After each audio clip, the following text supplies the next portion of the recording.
Manatra ny arabatrano atsika rehetra manaraka ny fahitalavitra TNTV amin'ity alina ity ampanajana tombokilasy tombovavy no anasaina ianao anaraka ny fampahalalam-baovao hatramin'ny farany ny resaka politika izay mbola mafampana amin'izao fotoana izao indrindra manodidina ny resaka fifidianana no ndeha hanokavatsika ity fampahalalam-baovao ity. Mamboly korontanana etseroa ataon'ny ankamaroan'ny mpanao politika amin'izao fotoana izao efa aleo tsy teherika izany tsondry ny vahoaka nefa ankehitriny ny valim-pifidianana ny tokony hifantohany tsirairay ary ny fanehoan-kevitra ihany koa dia tokony halalaka saingy tsy tokony hisy ny fidinana an-dalambe amin'ireo fanehoan-kevitra politika fanampanazavana. Tsy vitsy amin'ireo mpanao politika amin'izao fotoana izao no mamboly korontana etseroa indrindra mahakasika ny fizotran'ny fifidianana sy ny fikarakarana ny vokatra izany. Efa aleo ny korontana teraka ireo mpanao politika nefa ireo vahoaka raha ny hita tamin'ny fanehoan-kevitra izy ireo teny an-dalambe teny. Nisy ihany koa ny nanambara fa ilaina ny fitoniana ary tokony andro ny vokam-pifidianana tena izy isika ary anaiky izany ampahendrena. Tanaloha zany tsy mety tsony raha tena misy ny fitiavan-tanindrazana ve dia mbola hiady ary manaiky avekeny vazava zany ny ambadika fikorontana io satria atsika ifamoana fa tokony irahina zany tsika malagasy nambatan iray jery ny vahoaka jery ny firenena. Ny politika eto amintsika zany efa fahazarany gasy foana zany tena marina hoe tsy maintsy miady sesy na misy volana tsy misy volana izy alany na tsy izy tsy lany fa tsy maintsy miady noana azy izy satria ny amposiny tsirairay ny jereny fa tsisy mijery noanao vahoaka zany reo na ravaly lany na iandro lany na iza zany tsisy mijery hoe io tsika dia hijery ho an'ny reto vahoaka fa ny anazy miposiny foana fa tsika vahoaka ny samy misaina zay ho avytsika tsirairay avy samy mitadiny eo am-posiny mihitsy tsika zany raha ny politika tsy mahavelona amin'izareo fa mahafaty atsika vahoaka. Tsy fotoana fikorotanana foana izao kanefa dia tokony avoaka izay tena valim-pifidianana marina izay tena izy izay ihany no mianazany valim-pifidianana ny tena marina fa tsy valim-pifidianana amboamboarina fa tena marina izay tena izy.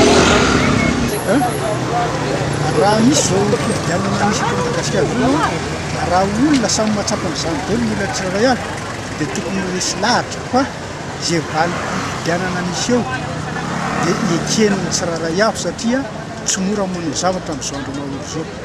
Ohatra raha misy ny premier tour dia izay premier tour izay zany dia tokony andro lahatra ny tsy maintsy misy ny deuxième tour satria tsy olona vitsy miaraka mirotsaka fa maro ka raha tonga ny fahalaniny tonga ny valim-pifidianana misy eo na misy ny deuxième tour na tsisy ny deuxième tour dia tokony olona rehetra anaiky izay lany eo satria manao zavatra tsy mora indrindra fa amin'izao. Tsy ilaina intsony ny fisian'ny korontana eto amin'ny firenena indrindra orin'ny fahavitan'ny fifidianana hoy ny antoko VHT tokony samy hiandry am-pitoniana ny vokam-pifidianana avokoa ny rehetra vokam-pifidianana izay vonjy-maika avoakan'izeny ary ofisialy avoakan'ny fitsarana avy momba ny lalam-pandrenana amin'izay kandida volany ho filoham-pirenena takina ihany koa ny VHT nisy ny fifanohanana eo amin'ireo samy kandida tsy lany mba hanatanterahana antsakasy andavan'ny asa fampandrosoana ny firenena ho an'ny vahoaka malagasy. Fanampanazavana hitiny herandrena tenena. Rehefa tsy maintsy ny rosoana ny fifidianana ka vita soamantsara dia tokony samy anaiky izay vokatra izany ny rehetra indrindra fa ireo kandida mpifaninana amin'izao fotoana izao mantsy dia ireo kandida nanaiky ny ampandehanana ny fifidianana tsy ny alo avy am-pandaminana araka ny fitakiana nataon'ny ankamaroan'ny mpanao politika tany am-piandohana indray no mifampiahiahy. Zay moa no zavatra manahirana eto amin'ity firenentsika ity fa rehefa misy zavatra tenenina hoe tsy mety io dia mizirizirina eo amin'ny fitondrana manatanteraka ary ny zavatra mahavariana dia ry zareo antoko ao anatin'ny fitondrana mihitsy indray zao no midradradradra fa tsy matoky ny vokam-pifidianana avoakan'ny seny fa inona ihany ary izy ity zany ny zavatra mahavariana eo ianao tenenina fa alamino aloha io fa tsy milamina ny zavatra rehetra manao amboletra dia eo zany ianao mitsakotsy rekenda voadony ary anoatra zany dia le tonga amin'le tenenina hoe raha fotsy be kenda-bomangy dia kenda ny nasesiky ny tanana izy zao hatreto dia zany dia everina fa tokony tsy teneny zany ny atoko amin'ny fitondrana fa tokony miandry ary ny mpanao politika rehetra sy ny antoko politika rehetra sy ny kandida rehetra dia antsonay hiandry amin'ny fitoniana ny vokatra izay avoakan'ny senisy ny ACC. Tokony samy andry amin'ny pitoniana izay ho vokatra avoakan'ny senisy ny ACC araka izany rehetra ary takinany sy ny fifanohanana eo amin'ireo kandidam-pifaninana amin'ny asa fanarenana ny firenena aorian'ny fifidianana. Takina amin'izay mpitondra olana eo ihany koa ny anatanterahany vinany amin'ny antsakasy andavany araka izay efa nampanantenay ny vahoaka mpifidy. Ka ny zavatra antsoina dia tsotra fitoniana. Aloha tsy asiana tabataba, aloha tsy asiana an'izany fanakorontanana zany fa efa reraka ny vahoaka, sahirana ny vahoaka, efa te handrosa ny vahoaka malagasy andao ny fampandrosoana ny ezahana, hotratrarina ary raha ohatra ka azo atao ary dia mifanolotanana eo amin'izay ampandrosoana ny firenena amin'ny lafiny maro samihafa eo amin'ny fitantanana ny firenena, zany ny zavatra tokony atao. Ka zay no tolo-kevitra omena an'izay mpitondra eo, raiso fa tsy fahavalo ny mpifaninana fa mpifaninana tahaka amin'ny mpifaninana rehetra ary ho an'izay tsy lany kosa dia tsy fahavalo ihany koa ny mpitondra fa ampiana arak'izay tokony ho izy ary raha misy fanakianana dia fanakianana constructive no atao fa tsy fanakianana manimba firenena. Fanamoaka fanambarana ny amin'ny tokony hanomezana fahalalana feno ho an'ny vahoaka malagasy indrindra ny mpifidy sy ireo mpandray anjara mivantana amin'ny fikarakarana ny fifidianana ny fiarahamonimpirenena eo anivon'ny KMF Knoe sy ny Liberty 32 tamin'ity herinandro ity. Maro ireo olana izay hita tamin'ny fikarakarana ny fifidianana raha tsy laza afa-tsy ny fampiasam-bola miompampana nataon'ny kandida sasany eo ihany koa ny tsy fanarahan-dalàna amin'ny fisokafan'ny fotoana tokony ampahafantarany kandida iray ny tenany sy ny tsy fanarahan-dalàna tao anatin'ny fisokafan'ny barao mpifidianana na izanaty izany aza nefa dia azo lazaina ho nandeha araka ny tokony ho izy ny fifidianana filoham-pirenena iny araka ny tatra nataony ity fiarahamonim-pirenena ity hatrandry. Fanadihadiana. Araka ity tatitra navoaka ny KMF Knoe sy ny Liberty 32 niaraka tamin'ny voamieran'ny fandriampahalemana sy ny fampanjariana marina ity dia nizotra araka ny tokony ho izy amin'ny ankapobeny ny fifidianana filoham-pirenena izay natao teto amintsika ny 7 volana Novambra teo na dia teo aza ny lesoka samihafa. Tsikaritra ireto fiarahamonim-pirenena manaraka akaiky ny fizotry ny raharaham-pirenena ao anatin'izao fifidianana izao ihany koa fa niena ny taham-pahavitrian'ny mpifidy ny 7 volana Novambra raha mitaha amin'ny fifidianana filoham-pirenena tany aloha. Ankoatr'izay na dia nisy aza ny fanomezana herintsika mitovy ho an'ireo kandida 6 tao anatin'ny haino amanjerim-panjakana nisongadina ihany ny kandida izay nampiasa vola tsy toko tsy forohana tsy fantam-piaviana ary mampiaya mihitsy azy. Teo ihany koa ny tsy fanarahan-dalàna tamin'ny fanokafana ny barao mpifidianana sasany sy ny tsy fahatombanana teo amin'ny fitaovana nampiasainy ny mpiasan'ny barao mpiandatsaham-bato. Tany amin'ny faritra sasany aza dia notafian'ny dahalo ny barao mpifidianana fa isany nampiavaka ity fifidianana filoham-pirenena natao tamin'ity taona 2024 ity ihany koa ny firongatry ny fifanaratsiana sy ny fifampiantsiana teo amin'ireo pomban'ny kandida sasany tamin'ny alalan'ny fampiasana compte fake tanaty Facebook. Taratry ny tsy fampiny fanabeazana ny mpifidy avokoa zany ka io indrindra no anaovan'ny KMF Knoe sy ny Liberty 32 ary ny voamieran'ny fampanjariana ny rariny sy ny marina antsoavo ho an'ireo tompon'andraikitra tandrify zany ny amin'ny tokony hanomezana fanabeazana ny mpifidy sy ireo andray anjara amin'ny fikarakarana ny fifidianana mba hisiny ny voka-pifidianana ekendrehetra eto amintsika.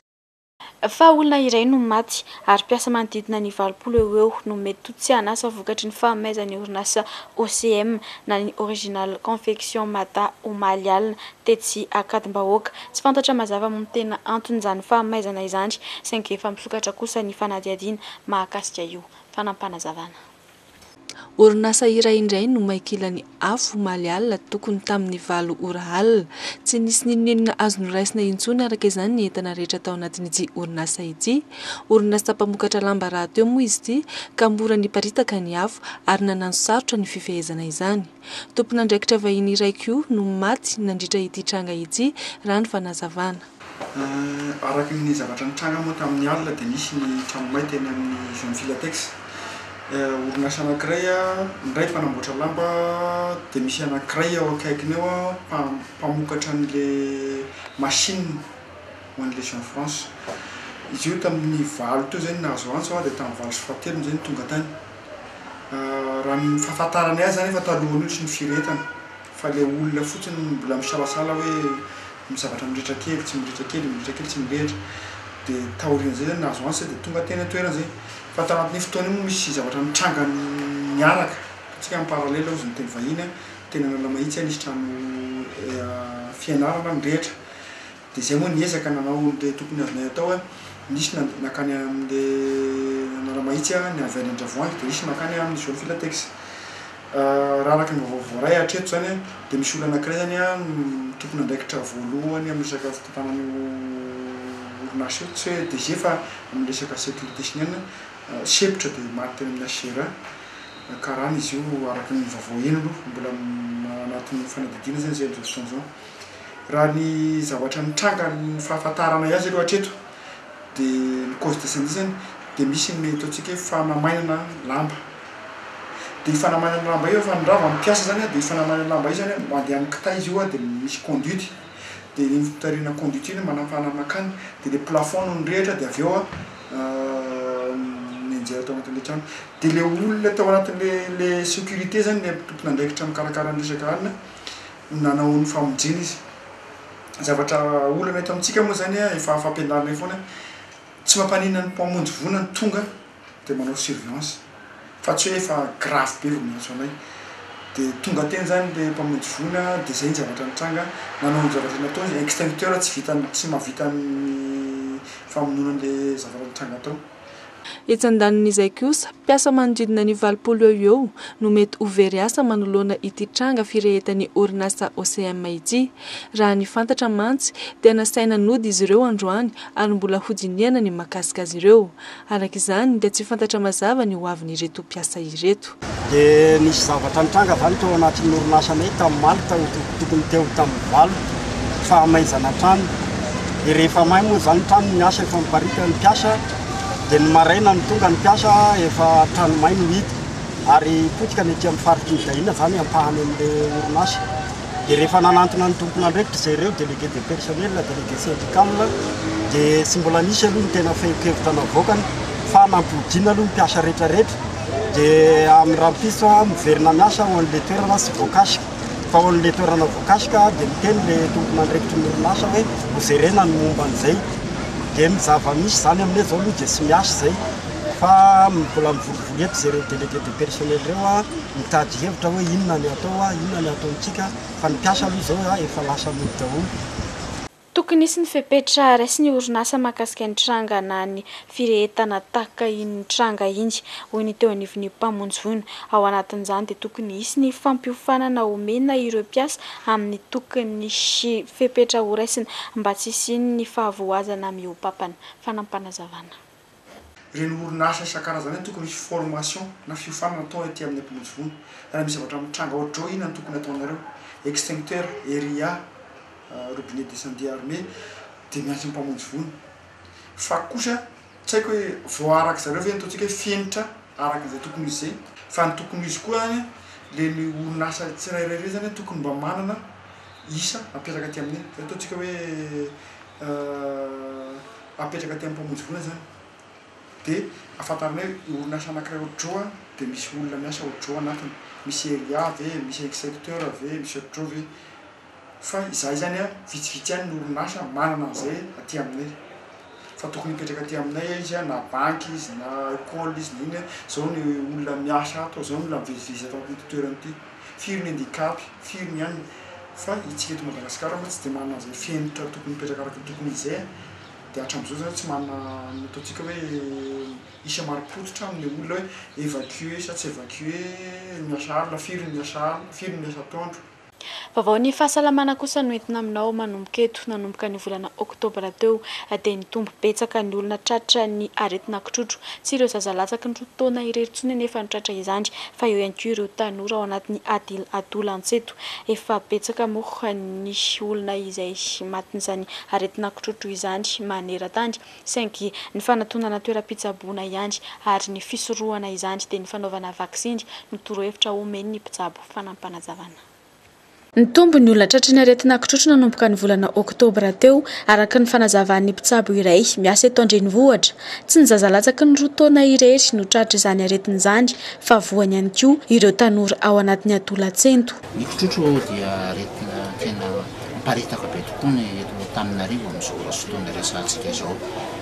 Ny tombo ny olona mararina izy io. Ny fisehoan'ny kitrotro dia teneniny etona fa arety mifindry maladie infectieuse. Io aretina io dia azo avy amina virus ARN. Io virus io dia oentin'ny pitidrora oentin'ny kohaka. Velona io virus io adiny roa aorinan'ny pitian'ny avy any amin'ny vavan'ny olona ray na ny kohakan'ny olona anankiray. Izy io indray dia mifindry pirina ao amin'ny vatan'le olona anankiray aloha mandritra ny eo amin'ny 10 andro eo na 12 andro, zay le antsoina hoe incubation. Amin'iny zany mbola tsisy fitrangana dia rehefa avy eo amin'izay izy manome signe, manome trangana aretina izy zany eo amin'ny 17 andro eo. Aretina mahafaty ity aretina kitrotro ity raha tsy voatsabo ara-potoana amin'ny alalan'ny pitidrora no ifindrany ary mety ho vony avokoa ny olon-drehetra raha ny fanazavana. Ny fihinanana voankazo betsaka sy rano fisotro azan'ny vatany tsirairay kosa no isan'ny torohevitry ny mpitsabo ho an'ireo vony. Ity mpitsabo ity moa dia nanaty santotra hatrany ny amin'ny tokony hamonjena tompom-pitsaboana avy hatrany rehefa tratry ny kitrotro. Ny ankizy sarosarotra omena fanafody. Manarak'izay ny ankizy tsy mitaraina. Ny ankizy marefo ny hery fiarovana. Dia izy le marefo ny hery fiarovana zay dia zay mahatonga an'ilay mahatonga ny ankizy hoe fragile kokoa. Ny olo-dehibe indray matetika manaiky mihinana amin'ny fanafody, manaiky tsaboana. Ka zay na ny tanana foana hoe mitsabo tena hoe tsaboy ny ankizy fa aza vary marina. Dia ny finanana an'ireto voankazo karazany be da be reto tompo dia tena ilana. Ohatra anankiray izay tena hoe tena tsara dia ny fisotroana an'reto tamaraina amin'ny voamadilo, jus na voamadilo tompo dia tena ilana be satria ny fruit na ny légume dia mampitombo ny hery fiarovan'ny olona. Na eo azy zany ny fanaovam-bakisiny amin'ny aretina kitrotro ihany no fisorohana ity aretina ity. Mbola izay vaovaon'ny fahasalamana izay hatrany, mbola mila fanampinana goavana ireo vehivavy tratry ny homamiadan'olo eto Madagasikara, lafo dia lafo mantsy ny fitsaboana izany. Raha ny fantatra trangana homamiadan'olo misa 110 isan-taona no miseho eto Madagasikara, avy roeny io tahiora amin'ny tany tamin'ny taona 990. Efa ao anatin'ny aretina ilana fitsaboana mamaky avokoa moa ny 30 isan-jato ireo vehivavy tratry ny homamiadan'olo eto amintsika ireto raha ny fanazavana. Laharana faharoa amin'ireo antony mahafaty betsaka ny vehivavy eto Madagasikara ny homamiadan'olo araka ny tatitra nataon'ireo mpitsabo izay misehatra amin'ny fitsaboana izany. Vaovaon'ny fanatanjahantena kosa araka ny fanapa-kevitra niraisin'ny FIFA dia nofoanana ny Fédération Malagasy ny baolina kitra amin'ny trahana comité d'organisation araka izany ny FIFA mba ahafahana manatanteraka ireo lalao eto amintsika fanampanazavana. Taorian'ny savorovoron'isy teo amin'ny Fédération Malagasy ny baolina kitra tany nanapa-kevitra ny FIFA fa hametraka ny comité de l'organisation isahana ity taranja ity. Manaiky izany fanapa-kevitra izany moa ny eo anivon'ny Fédération Malagasy ny baolina kitra raha ny nambaran'izy ireo androany ary miandry ny fahatongavan'ny FIFA sy ny CAP eto amintsika amin'ny fanatanterahana izany. Androany dia nanatanteraka ny tatitra ny zava-bitany teo anivon'ity Fédération ity. Efa misy kosa ny lamina noraisina makasika ilay lalao rotaterain'ny Barea sy Zodon amin'ny lahady izao raha ny fanazavana.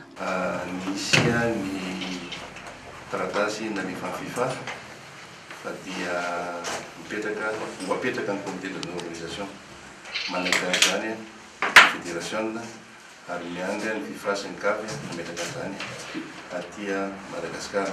Mazava tsara le taratasy eo ny comité exécutif no mijanona dia mandrapatonga ny comité de normalisation dia ny secrétaire général miandraikitra ny fiarovana. Izy zay mantsy le ayay hoe nareo mbola eo io zany na dia io efa nomanina io ary efa nomanina rehefa misy voapetraka io zavatra io mbola mirady. Ny lalàna ny lalao championnat amin'io dia 10 andro no azo amena ny jour anankiray.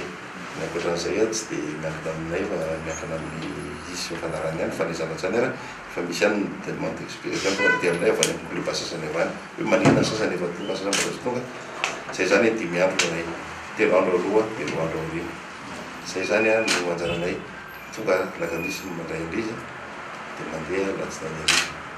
Zay zany nataonay fa efa vita zany mety manana rehetra efa vita zany mbola mirady efa vita zany. Dia izay ihany koa ary ny manakatona izao fampahalalam-baovao izao mankasitraka anao nanaraka izany hatramin'ny farany. Raha mipitso indray ny fotoana anao manaraka miaraka amin'ny sampana fampahalalam-baovao eto amin'ny fahitalavitra TNTV. Veloma tompoko.